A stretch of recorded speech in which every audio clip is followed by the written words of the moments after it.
Hello বন্ধুরা, কেমন আছো তোমরা? আমি আজকে নিয়ে আসলাম, দেখো, ভাত কেরালার আমি আজকে রেসিপি বানাবো। ভাত কেরালার পুর আমি কিভাবে বানাবো তোমরা দেখো। সবাই আলাদা আলাদা প্রসেসে বানাই, আমাদের বানানোর প্রসেসটা আজকে দেখে নাও। আমি ভাত কেরালাগুলো দুই ফালা করে আমি কেটে নেব সবার আগে। ভাত কেরালার পুর বানালে ভাত কেরালাগুলো অল্প ছোটো হলে ভালো হয়।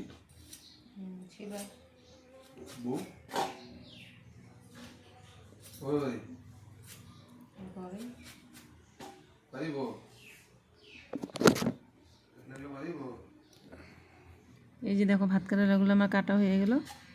এখন ভাত কেরালাগুলো ধোয়ার পর আমি জল দিয়ে আমি ভাপে বসিয়ে দিব। এখন আমি সবার আগে ভাপ দিয়ে নিব। আমি অল্প লবণ দিয়ে দিলাম। আর এখন সিদ্ধ হওয়ার পর দেখো আমি গুটিগুলো বের করে নিব। যেগুলো বুড়া গুটি ওগুলো আমি দিব না, আর যেগুলো কুমলা গুটি আমি রেখে দিব, ওগুলো মশলার সাথে মিশিয়ে দিব। সবগুলো এইভাবে বের করে নিতে হয় চামচ দিয়ে।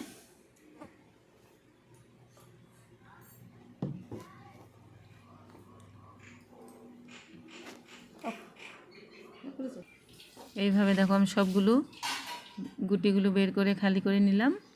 আর এইদিকে আমি একদম নরম গুটিগুলো রেখে দিলাম। তারপরে আমি দেখো মশলাতে হলদি লবণ দিয়ে দিলাম। আমি এখানে শস্য পেস্ট করে নিলাম, কাঁচা লঙ্কা আর শস্য, আর এখানে হলুদ লবণ দিয়ে দিলাম। হলুদ লবণ দেওয়ার পর আমি কড়াই বসিয়ে দিলাম। কড়াই বসানোর পর তেল দিয়ে দিলাম।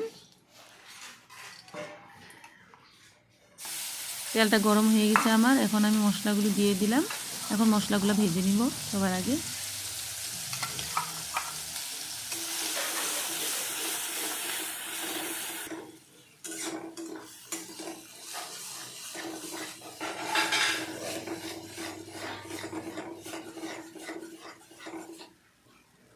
মশলাটা আমার ভাজা হয়ে গেছে।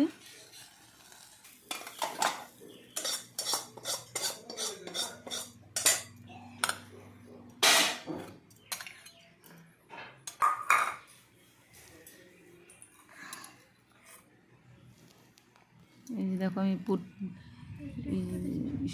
সরষের পুরটা আমি এখন ভাত কেরালাগুলোর মধ্যে সব দিয়ে দিব।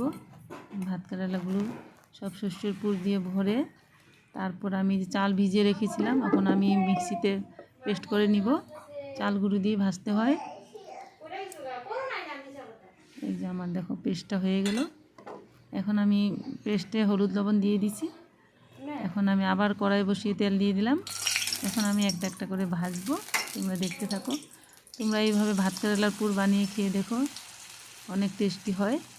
এখানে আমি পেঁয়াজ রসুন কিছু দিইনি, এটা নিরামিষ। আমাদের আজকে মঙ্গলবার, নিরামিষ, তার জন্য আমি আজকে নিরামিষই বানাচ্ছি।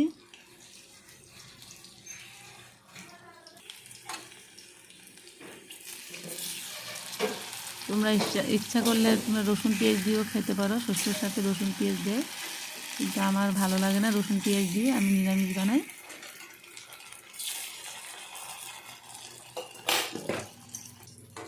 এই যে দেখো ভাত কেরালার পুরটা আমার কমপ্লিট হয়ে গেল। এখন আমরা গরম গরম ভাত দিয়ে খাবো। তোমরা এইভাবে বানিয়ে খেয়ে দেখো। বাই সবাইকে।